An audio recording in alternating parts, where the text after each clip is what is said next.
Jadinya besok gimana? Bella boleh kan ikut live-in?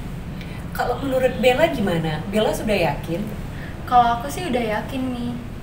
Maaf ya Mi, kalau misalnya keinginanku tuh nggak sesuai sama harapan Mami. Tapi kalau Mami emang nggak ngizinin, Bella besok nggak berangkat nggak apa-apa kok. Nanti akan Mami pikirkan ya Bella. Pak. Gimana, Gong? Jadi gini, Pak, untuk masalah pertimbangan yang Agung jadi relawan itu gimana, Pak? Sebenarnya Bapak masih khawatir, Gong. Tapi gimana ya? Jadi gini, Pak, Agung janji untuk jaga diri di sana, Pak. Jadi kalau Bapak ngizinin, Agung berangkat. Kalau Bapak nggak ngizinin, Agung nggak jadi berangkat, gitu, Pak. Ya guys, Gong. Nanti Bapak pikir-pikir dulu ya. Iya, Pak. Siap, Pak.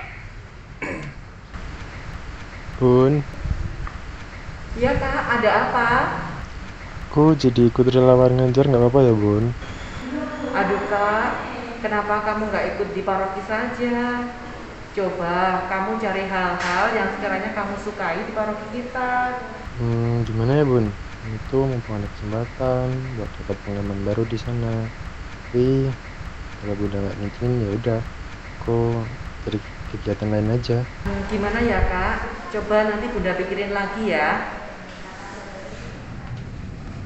Bella, Mami berangkat dulu ya ke gereja. Jaga kakak ya Bel. Iya Mi, hati-hati ya.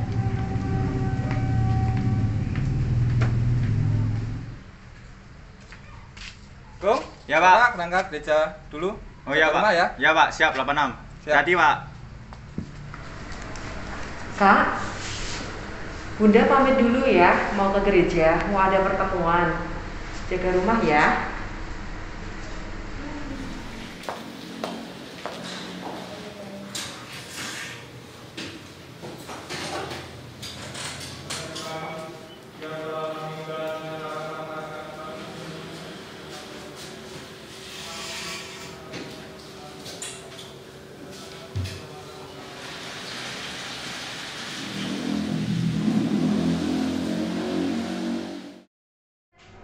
Ya, Bapak Ibu dan saudara-saudari yang terkasih dalam Kristus, panggilan adalah satu kata yang sederhana sebenarnya, namun memiliki makna yang sangat mendalam.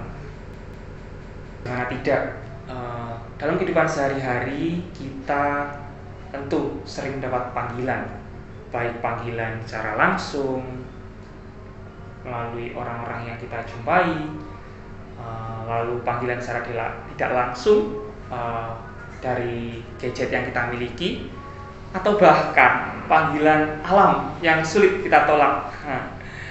Karena ya kadang itu sangat mendesak, ya kan? Benar atau benar? Ya benar, kayaknya seperti itu ya. Saat menerima panggilan sebenarnya kita dihadapkan pada dua pilihan, Bapak Ibu. Jadi pilihan itu adalah answer or decline, atau kita bisa menjawabnya, atau ya kita bisa menolaknya, atau kita udahlah masa bodoh. Nah, kalau kita berbicara mengenai panggilan, sebenarnya dalam kitab suci itu sebenarnya kita bisa menemukan kisah-kisah panggilan. Ada banyak sih sebenarnya. Kita bisa menemukan kisah panggilan Abraham, lalu kisah panggilan umat Israel, lalu kisah panggilan Nabi Daniel, Samuel, lalu Nabi Yesaya yang terkenal, lalu kisah panggilan para rasul, dan juga yang mungkin lekat dalam pikiran kita adalah panggilan Maria itu sendiri. Ya, berbicara mengenai panggilan Maria, melalui malaikatnya Allah manggil Maria untuk apa? Untuk mengandung dan melahirkan sang juru selamat. Nah, tentu ini adalah sebuah panggilan yang luar biasa.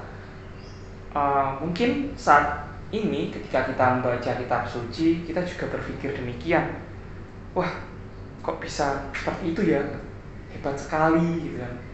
Dan nampaknya mereka adalah orang-orang yang terpilih dan yang sudah dipersiapkan untuk mendengarkan panggilan Allah dan bahkan menanggapinya secara rendah hati dan juga legowo. Ya, Bapak Ibu dan saudara-saudari yang terkasih dalam Kristus, ada pepatah mengatakan Gajah di pelupuk mata tak tampak, semut di ujung pulau nampak jelas. Nah, sesungguhnya kalau kita renungkan, istilah itu tuh sangat cocok untuk menggambarkan kehidupan kita saat ini, terlebih ya di tengah hiruk pikuk dunia saat ini. Mungkin melalui pepatah tersebut kita juga bisa bertanya-tanya sih, karena ya mungkin kita terheran-heran, kapan sih Allah itu pernah ngomong sama kita gitu. Kapan sih Allah pernah ngomong denganku? Ya, tanpa kita sadari sebenarnya itu Allah telah memilih kita. Untuk apa? Ya untuk turut serta dalam panggilan Allah itu sendiri. Jadi Allah itu juga sebenarnya turut memanggil kita dalam karya keselamatannya. Hanya saja pertanyaan yang perlu kita renungkan saat ini adalah apakah kita sadar, gitu kan? Ya, karena ya memang panggilan Allah itu kalau dibayangkan dengan gambaran panggilan seperti yang kita dengarkan tadi, panggilan-panggilan tokoh-tokoh di kitab suci, nampaknya itu sangat susah sebenarnya, absurd kalau kita bayangkan.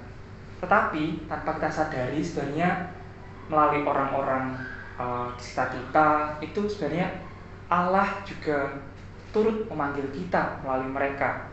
Jadi mereka adalah tangan-tangan Tuhan untuk menyampaikan panggilan Allah itu sendiri kepada kita. Jadi orang-orang terdekat kita, merekalah perantara Allah untuk menyampaikan panggilan kepada kita. Ya, misalnya pada anak-anak kita. Ya, Bapak Ibu dan saudara-saudari yang terkasih, Santo Ignatius Loyola dalam meditasi latihan rohaninya mengajak kita agar kita tidak tuli terhadap panggilan Tuhan itu sendiri. Ia mengajak kita agar kita mampu untuk bekerja sama dengan Tuhan, sehingga melalui jerih payah yang kita lakukan di dalam Tuhan itu sendiri, kita dapat masuk dalam kemuliaannya. Nah, dalam hal yang sama, Santo Ignatius Loyola juga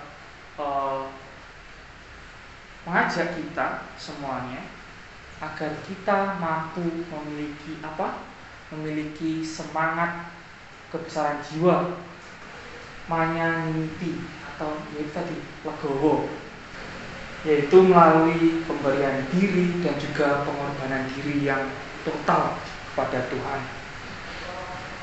Nah, pertanyaannya ialah bagaimana caranya agar kita bisa memberikan diri dan juga mengorbankan diri secara total pada Tuhan bila kita saja susah untuk mendengarkan panggilan Tuhan itu sendiri.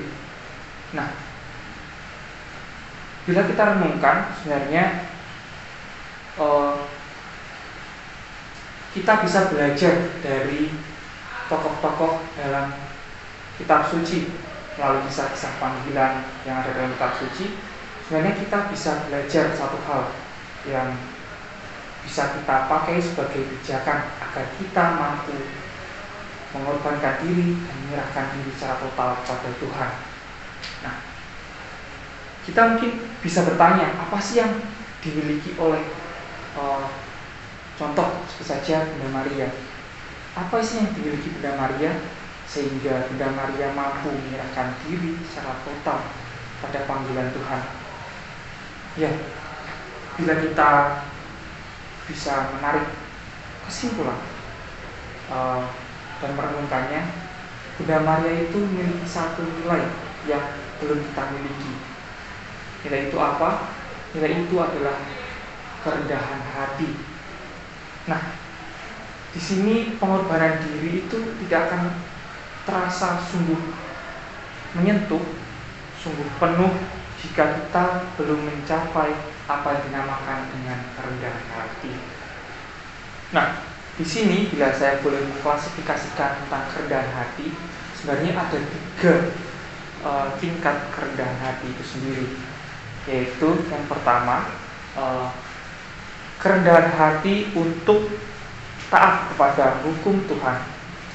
Lalu yang kedua itu adalah disposisi ketidakterikatan kita terhadap hal-hal duniawi.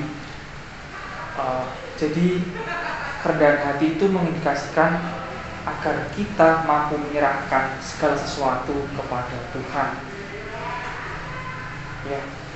Jadi kerendahan hati menuntut kita agar kita mampu menyerahkan segala sesuatu kepada kehendak Tuhan itu sendiri.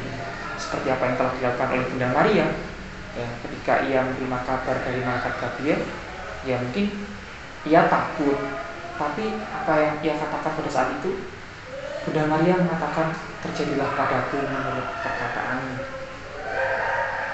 Di sini bisa dikatakan kerendahan hati itu juga membuang keterikatan kita terhadap dosa-dosa yang bahkan dosa-dosa ringan sekalipun, yang mungkin disengaja ataupun tidak disengaja. Sehingga demi kasih Tuhan, kasih kita kepada Tuhan, lebih baik kita bisa memilih mati daripada sengaja melakukan dosa, bahkan dosa yang ringan. Nah, lalu yang ketiga itu adalah kerendahan hati untuk memilih jalan hidup Yesus sendiri, yakni jalan hidup yang dilakukan oleh Yesus sendiri. Lalu bagaimana? Nah, pertanyaannya, apakah aku mau untuk membangun sikap kerendahan hati agar aku dapat mengorbankan diri dan menyerahkan diri secara total dan penuh kepada Tuhan? Jadi liburan kalian gimana? Seru banget, aku dapat banyak pengalaman dan pelajaran baru.